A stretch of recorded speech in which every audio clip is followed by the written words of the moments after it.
Hello, and welcome to Promo Insiders, an ASI media podcast that covers the issues that matter most to the promotional products industry.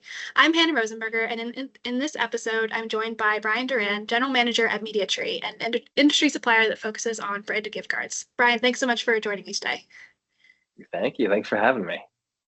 So with the seemingly endless swirl of tariff news, price hikes, and supply chain complications that have come over the past several months, there's been some concern within the industry that end buyers are just going to go ahead and switch to giving out gift cards instead of more traditional merch or promo items.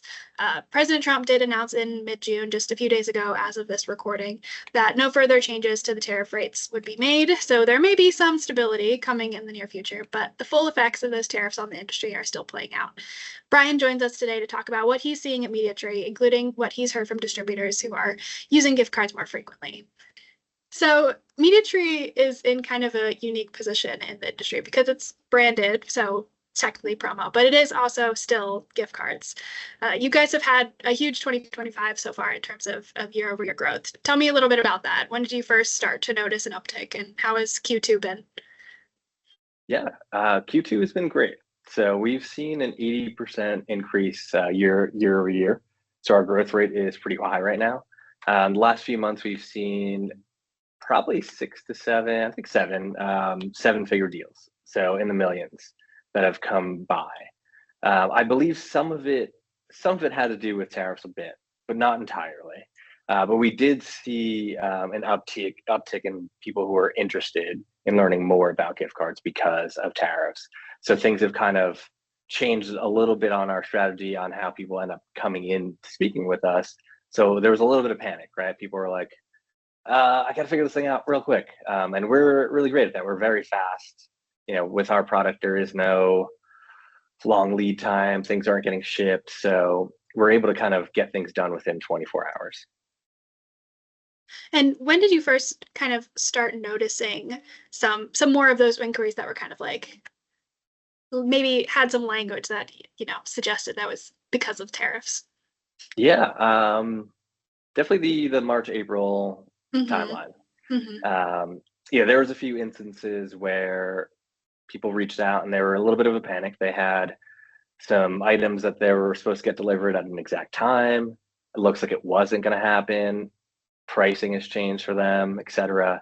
So they were looking for a quick fix to also add to that kit, right? They didn't want to leave their client just high and dry, like, oh, you only got half of what you wanted. So plugging in a branded gift card in there is a great way to kind of add to that kit and make sure your client is still getting the value that they're looking for. So yeah, back to I think somewhere in that March, April. At this point, it's been a blur. I can't believe it's already halfway through June. Tell me about it. And halfway through 2025, who is she? So you mentioned a couple different kind of like concerns that people have when they're coming to you for a gift card. If, might be they don't have the ability to get a product because of, higher lead times. They might have higher price increases. Among that, what are you seeing more often? Like, what's the common explanation for people's concerns there? Yeah, I think the most common thing we're seeing is people not being able to receive products. I think also that's because of pricing, right? It's like that then becomes out of question. It's like, well, this used to cost $5, now it's $18, and then you have to ship it and all the tracking behind it. So, I think there was some level of interest in our product because of that, but there was a lot of distributors after what we learned through the pandemic that already kind of added this to their repertoire. So there were a lot of distributors out there who were prepared for this moment because they took the time back then to really understand how to utilize gift cards, because it's not something that is in place of your promo item. It's something that you can also sell side by side. So in those moments where you're like, sometimes you have to use it as a replacement, but there's other times where these distributors were already equipped with knowing, actually, this is the perfect time to plug in the gift card opportunity, and knowing when to pitch it was really important. And one of these moments, like this is things like tariffs are a moment where you're like, wait a minute, people are looking around. Distributors can just say, hey, I also have gift cards. You don't have to go anywhere, right? I'm the one-stop shop. I have that option too. And as long as you know when it makes sense to plug in, you're totally protected. You don't have to worry about it taking your place in promo because they're not necessarily the same things. The places where gift cards have super value in is when their budgets are less than $25 and you have over 1,000 recipients. It's really hard to get a physical item shipped to all those locations because the FedEx label or UPS label alone is $10. And then there's drop shipping, which is a $5 fee or more. And now your budget's under $10 for an item. Whereas when you get into a gift card, you can do the full value of that $25. It only takes 24 hours to set up, and there's no shipping, there's no logistics. It's a lot easier. Those types of programs are usually different than what you're going to find on the employee gifting side. You're looking at consumer gifts, customer gifts, customer incentives, things like rebates and payouts, and then also like worldwide employees. Right? It's kind of hard to get gifts. While we're trying to get physical items here in the US, there's people who want to give gifts to people in Canada, in the UK, because they're also a part of their employee base. So not only are you paying the tariff to get it in here, and now you're going to go drop ship it out, now the value is just insane, right? So you really see kind of different types of circumstances in which a distributor would kind of lean towards a gift card heavy campaign versus more of a traditional promo heavy campaign. Yeah.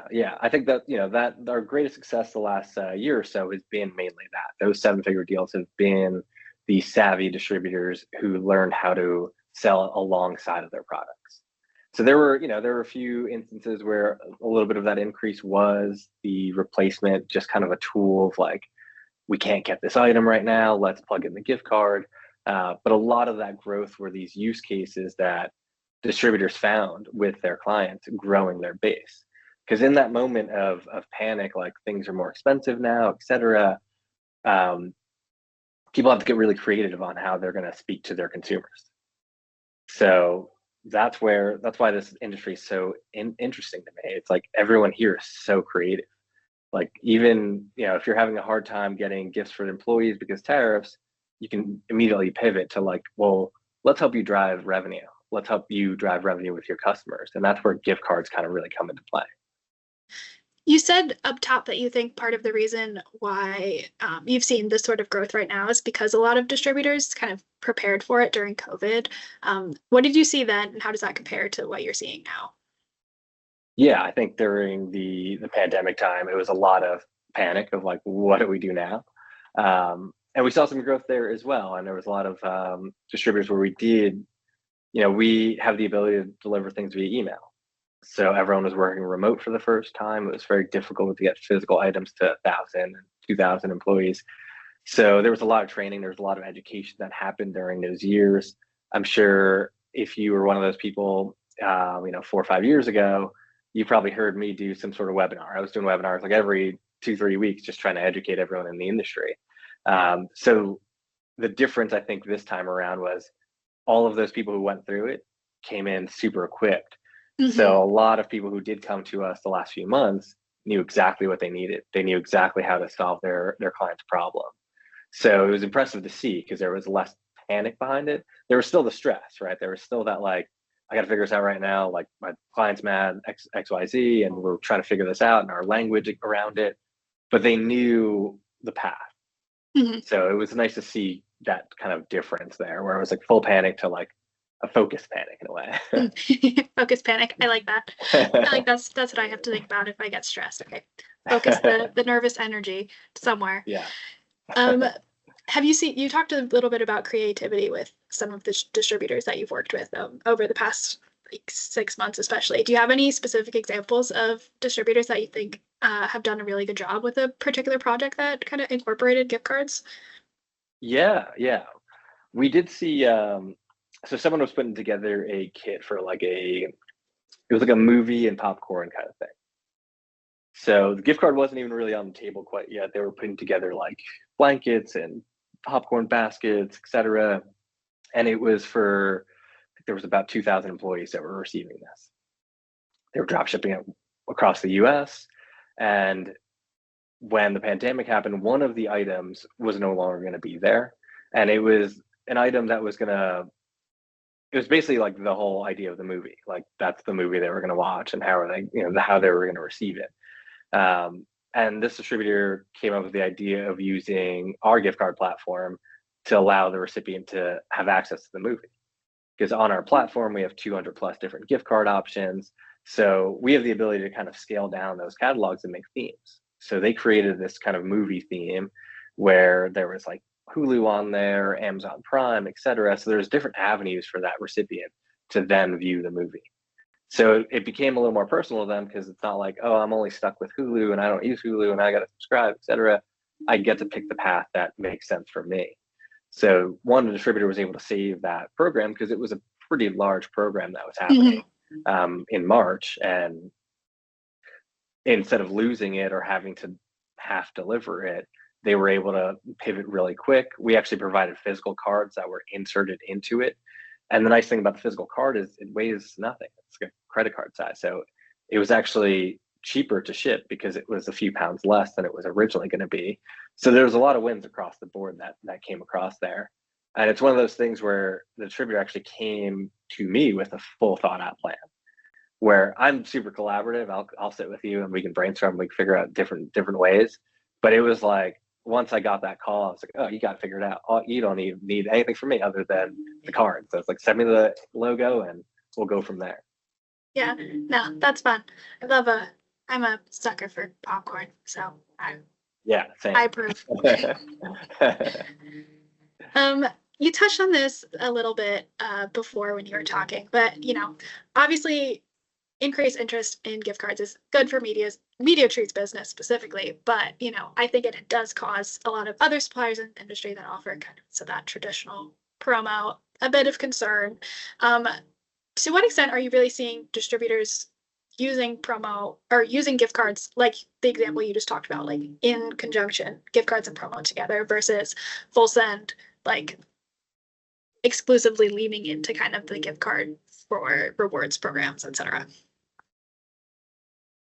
Yeah, I mean, there are a lot of distributors who are using it in conjunction. There are programs that they have that there's company stores where the recipient wants the choice, right? They want to be able to select the branded mug, the branded t-shirt, etc. But they also want that gift card option.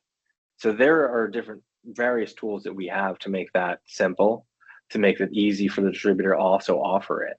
And sometimes it does have to work hand in hand, where you're able to offer both of them.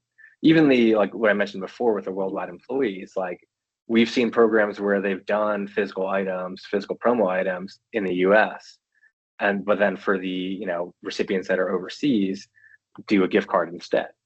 So it's all the same program. There's still that employee appreciation behind it, being like, we thank you for your years of service or happy birthday. But those recipients, depending on their location, are receiving a different type of gift. So it sounds like you're seeing it more working together than kind of replacement, I guess would be the word. Yeah. And I advise it against the replacement. I mean, one of my, it's funny, if you've ever seen any of my presentations, I have 3 rules on selling gift cards. And rule number 1 is never sell gift cards. I don't ever want you to put this in the front page of your catalog or right on your website, because it causes confusion. You don't want it to take place of what you're already doing. But there are ways to put it alongside of your products. There are ways where the gift card is a whole different avenue for you. You might be in HR and you're working with X, Y, and Z.